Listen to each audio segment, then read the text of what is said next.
पिछले 10 साल में फिनटेक स्पेस में 31 बिलियन डॉलर से ज्यादा का निवेश हुआ है।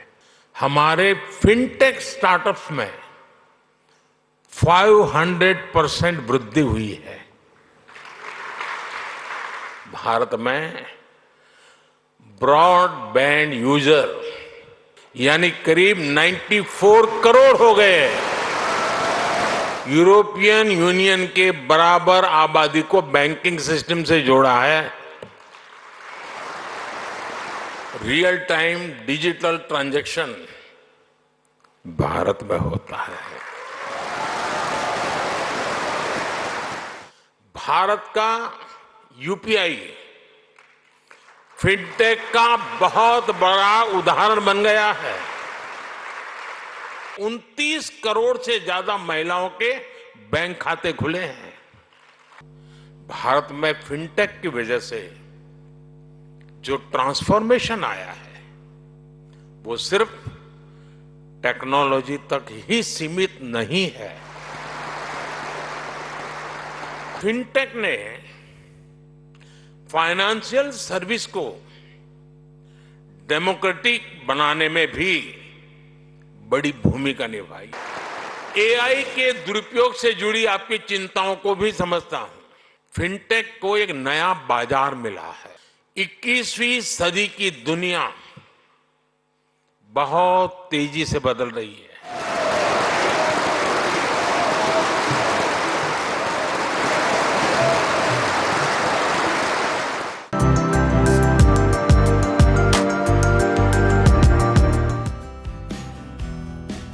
भारत आज पूरी दुनिया के लिए उम्मीद का नया नाम बन गया है।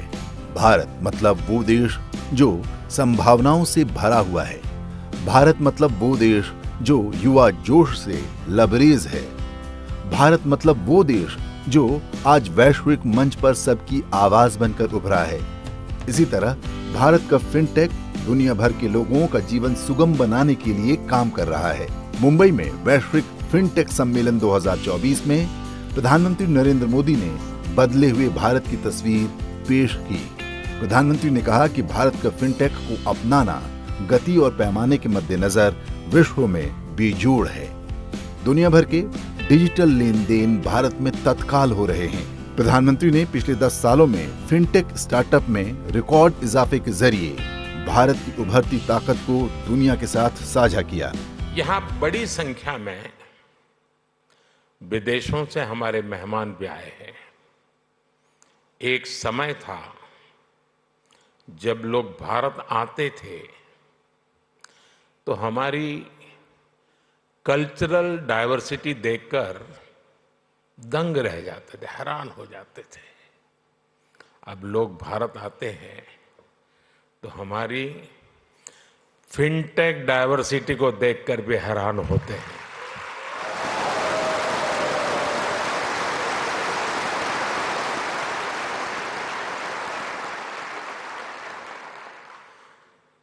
एयरपोर्ट पर लैंड करने से लेकर स्ट्रीट फूड और शॉपिंग एक्सपीरियंस तक भारत की फिनटेक क्रांति चारों तरफ दिखती है। पिछले 10 साल में फिनटेक स्पेस में 31 बिलियन डॉलर से ज्यादा का निवेश हुआ है।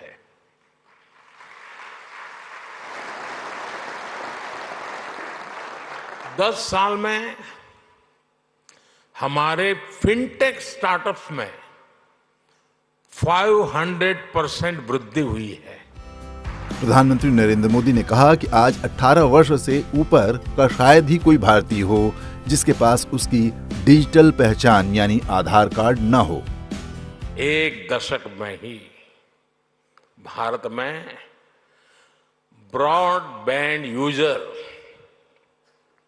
60 मिलियन यानी 6 करोड़ से बढ़कर 940 मिलियन यानी करीब 94 करोड़ हो गए।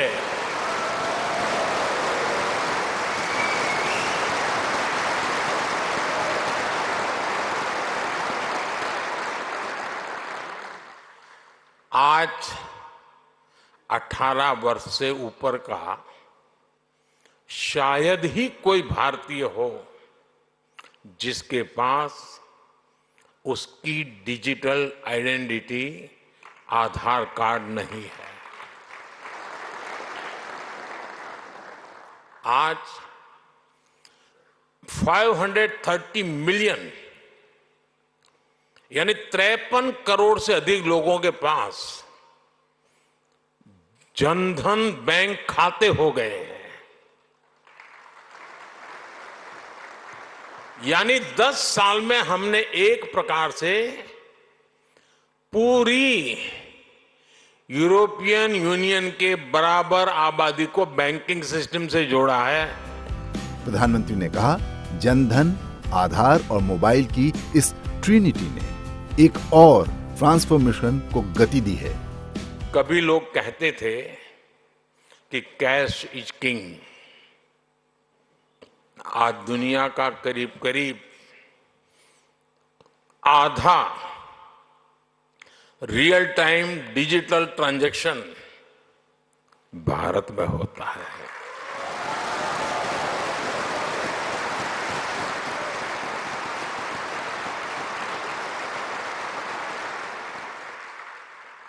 पूरी दुनिया में भारत का यूपीआई फिनटेक का बहुत बड़ा उदाहरण बन गया है। आज गांव हो या शहर, सर्दी हो या गर्मी, बारिश हो या बर्फ गिर रही हो, भारत में बैंकिंग सर्विस 24 घंटे 7 दिन 12 महीने चलती रहती है। कोरोना के इतने बड़े संकट के दौरान भी भारत दुनिया के उन देशों में था जहां हमारी बैंकिंग सर्विस बिना किसी दिक्कत के चलती रही। इस मौके पर प्रधानमंत्री ने जनधन योजना की सफलता का भी जिक्र किया। जनधन योजना के चलते करीब 290 मिलियन यानी 29 करोड़ से ज्यादा महिलाओं के बैंक खाते खुले हैं। इन खातों में महिलाओं के लिए सेविंग्स और इन्वेस्टमेंट्स के लिए नए अवसर बनाए हैं। इन्हीं जनधन खातों की फिलॉसफी पर हमने माइक्रो फाइनेंस की सबसे बड़ी स्कीम मुद्रा लॉन्च की। इस स्कीम से अभी तक 27 ट्रिलियन रुपए से अधिक का क्रेडिट दिया जा चुका है। 27 ट्रिलियन। इस स्कीम की करीब 70% बेनिफिशियरी महिलाएं हैं। प्रधानमंत्री ने ग्लोबल फिनटेक फेस्ट 2024 को संबोधित करते हुए रेगुलेटर से साइबर फ्रॉड रोकने और लोगों की डिजिटल समझ बढ़ाने के लिए कदम उठाने का आह्वान किया। फिनटेक ने फाइनेंशियल सर्विस को डेमोक्रेटिक बनाने में भी बड़ी भूमिका निभाई है। Loan, credit card, investment, insurance जैसे प्रोडक्ट सबके लिए आसानी से सुलभ हो रहे हैं। फिनटेक ने एक्सेस टू क्रेडिट को भी आसान और इंक्लूसिव बना दिया है। प्रधानमंत्री ने कहा कि देश में फिनटेक सेक्टर द्वारा लाया गया बदलाव केवल टेक्नोलॉजी तक ही सीमित नहीं है, बल्कि इसका सामाजिक प्रभाव दूरगामी है। आज कुछ ही मिनटों में घर बैठे ही डीमैट अकाउंट खुल रहे हैं, इन्वेस्टमेंट रिपोर्ट्स ऑनलाइन मिल रही है।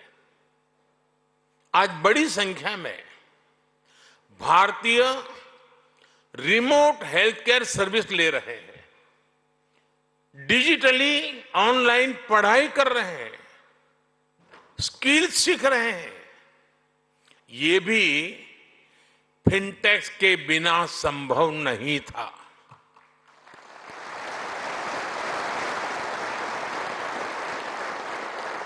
यानी भारत की फिनटेक क्रांति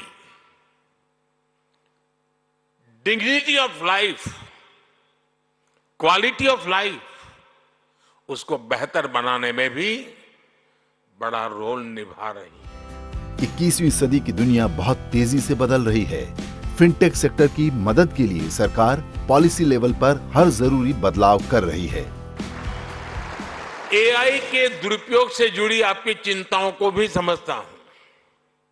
इसलिए भारत ने एआई के एथिकल यूज के लिए ग्लोबल फ्रेमवर्क बनाने का भी आह्वान किया है। साथियों, फिनटेक सेक्टर की मदद के लिए सरकार पॉलिसी लेवल पर हर जरूरी बदलाव कर रही है। हाल में हमने एंजल टैक्स को हटाया है।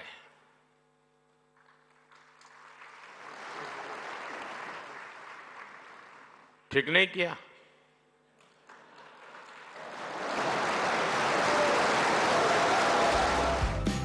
इस मौके पर प्रधानमंत्री ने मुंबई में जीएफएफ प्रदर्शनी का भी दौरा किया, जिसमें फिनटेक परिदृश्य के नवाचार दर्शाए गए हैं। फिनटेक फाइनेंशियल टेक्नोलॉजी का संक्षिप्त रूप है। वैश्विक फिनटेक सम्मेलन 2024 का आयोजन भारतीय भुगतान परिषद, राष्ट्रीय भुगतान निगम और फिनटेक समन्वय परिषद ने संयुक्त रूप से किया है।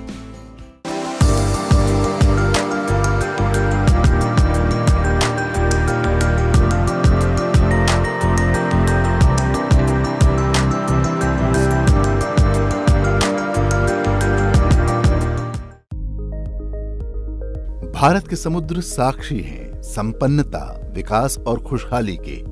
समुद्र तटीय अर्थव्यवस्था देश के 40 लाख से ज्यादा लोगों के जीवन का सहारा है। ये तटीय समुदायों का पालन पोषण करते हैं। विशाल समुद्री हितों के साथ भारत में समुद्री अर्थव्यवस्था का देश के आर्थिक विकास के साथ एक महत्वपूर्ण संबंध है। समुद्री संपर्क और अवसंरचना में सुधार कर अन्य देशों के साथ भारत के व्यापार और निवेश के अवसरों को बढ़ाने पर सरकार का विशेष जोर है।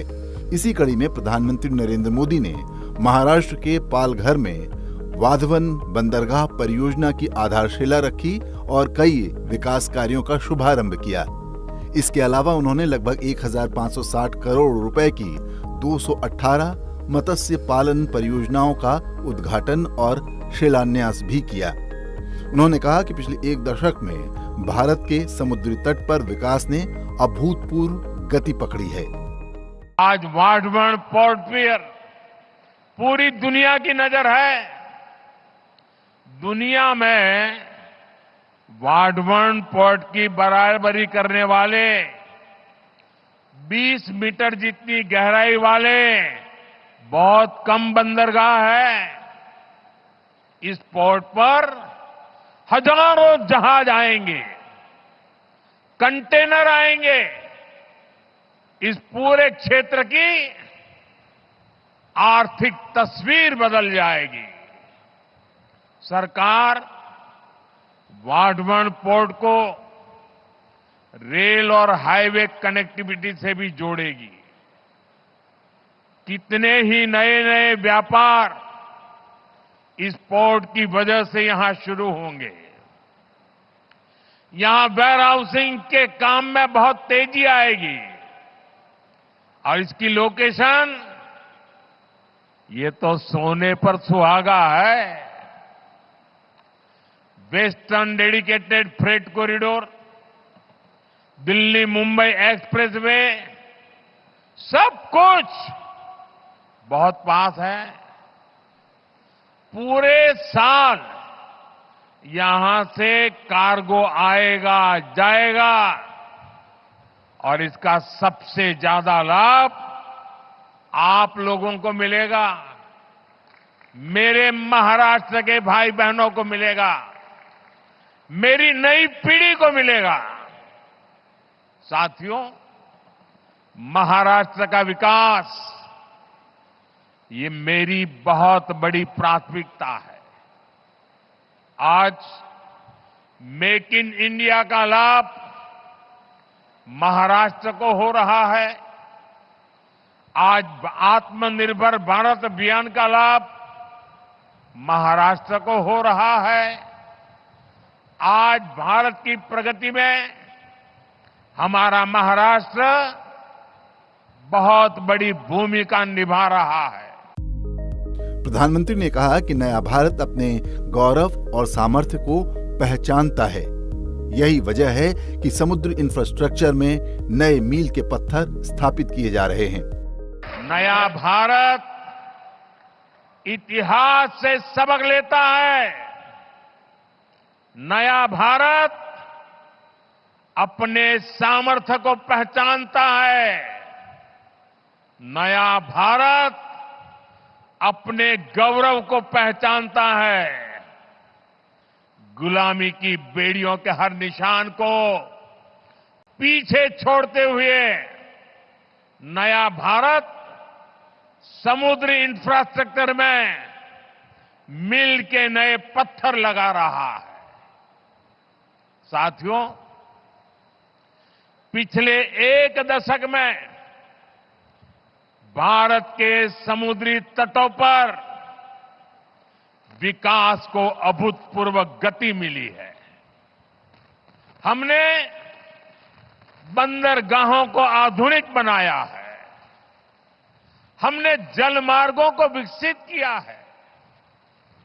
जहाजों को बनाने का काम भारत में हो, भारत के लोगों को रोजगार मिले, सरकार ने इस पर जोर दिया है।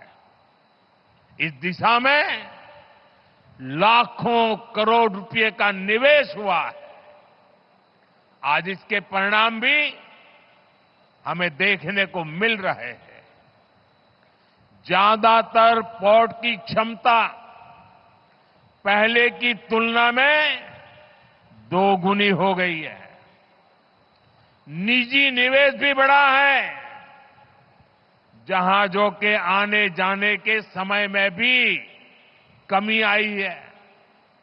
इसका लाभ किसे मिल रहा है? हमारे उद्योगों, हमारे व्यापारियों, जिनकी लागत कम हुई है। इसका लाभ हमारे युवाओं को मिल रहा है,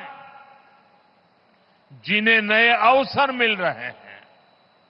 इसका लाभ उन नाविकों को मिल रहा है जिनकी सुविधाएं बढ़ी है। प्रधानमंत्री ने कहा कि मछुआरा भाई बहनों का कल्याण और संकट के समय उनकी सुरक्षा शुरू से ही उनकी बड़ी प्राथमिकता रही है।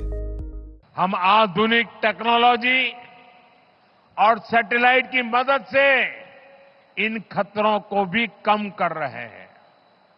आज जो ये वेसल कम्युनिकेशन सिस्टम शुरू हुआ है, वो तो हमारे मच्छी मार भाई बहनों के लिए बहुत बड़ा वरदान होगा। सरकार मछली पकड़ने वाले जहाजों पर 1 लाख ट्रांसपोंडर लगाने जा रही है। इसकी मदद से हमारे मछुआरे साथी अपने परिवारों से, बोट मालिकों से, फिशरीज डिपार्टमेंट से, समुद्र की सुरक्षा करने वालों से हमेशा जुड़े रहेंगे।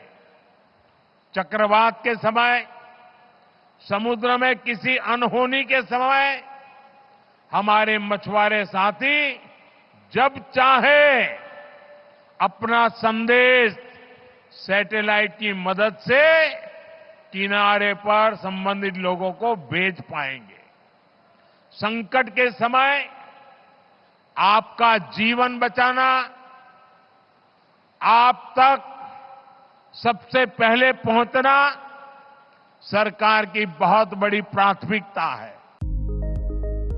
इस परियोजना की कुल लागत लगभग 76,000 करोड़ रुपए है।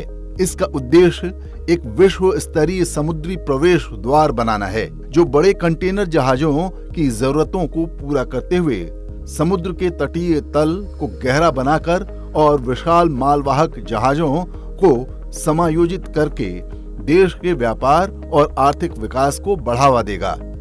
वाधवन बंदरगाह भारत के सबसे बड़े गहरे पानी के बंदरगाहों में से एक होगा।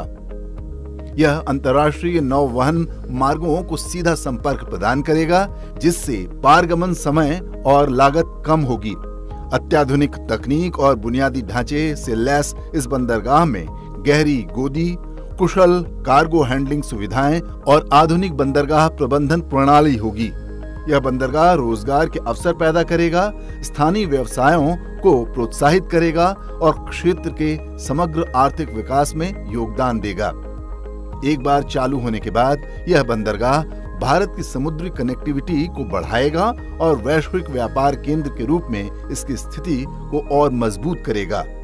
इसके अलावा प्रधानमंत्री ने लगभग 1,560 करोड़ रुपए की लागत वाली 218 मछली पालन परियोजनाओं का उद्घाटन और शिलान्यास भी किया, जिनका उद्देश्य पूरे देश में मत्स्य पालन क्षेत्र के बुनियादी ढांचे और उत्पादकता को बढ़ावा देना है। इन पहलों से मत्स्य पालन क्षेत्र में 5 लाख से अधिक रोजगार के अवसर पैदा होने की उम्मीद है। प्रधानमंत्री ने लगभग 360 करोड़ रुपए की लागत से पोत संचार और सहायता प्रणाली के नेशनल रोल आउट का शुभारंभ किया। इस परियोजना के तहत 13 तटीय राज्यों और केंद्र शासित प्रदेशों में मशीनीकृत और मोटर चालित मछली पकड़ने वाले जहाजों पर चरणबद्ध तरीके से 1 लाख ट्रांसपोंडर लगाए जाएंगे। पोत संचार और सहायता प्रणाली इसरो की ओर से विकसित स्वदेशी तकनीक है, जो मछुआरों के समुद्र में रहने के दौरान 2 तरफा संचार स्थापित करने में मदद करेगी और बचाव कार्यों में भी मदद करेगी और साथ ही हमारे मछुआरों की सुरक्षा सुनिश्चित करेगी। प्रधानमंत्री की ओर से उद्घाटन की जाने वाली अन्य पहलों में मछली पकड़ने की बंदरगाहों और एकीकृत जल पार्कों का विकास, साथ ही रिसर्कुलेटरी एक्वाकल्चर सिस्टम और बायोफ्लोक जैसी उन्नत तकनीकों का अपनाना शामिल है। ये परियोजनाएं कई राज्यों में लागू की जाएंगी। मछली उत्पादन बढ़ाने, मछली पकड़ने के बाद उनके प्रबंधन में सुधार करने और मत्स्य पालन क्षेत्र में शामिल लाखों लोगों के लिए स्थायी आजीविका बनाने के लिए महत्वपूर्ण बुनियादी ढांचा और उच्च गुणवत्ता वाली जानकारी मुहैया कराएगी। प्रधानमंत्री ने मछली पकड़ने के केंद्रों के विकास, उन्नयन और आधुनिकीकरण और मछली बाजारों के निर्माण सहित महत्वपूर्ण मत्स्य पालन बुनियादी ढांचे परियोजनाओं की आधारशिला भी रखी। इससे मछली और समुद्री खाद्य पदार्थों के प्रबंधन के लिए आवश्यक सुविधाएं और स्वच्छ परिस्थितियां उपलब्ध होने की आशा है।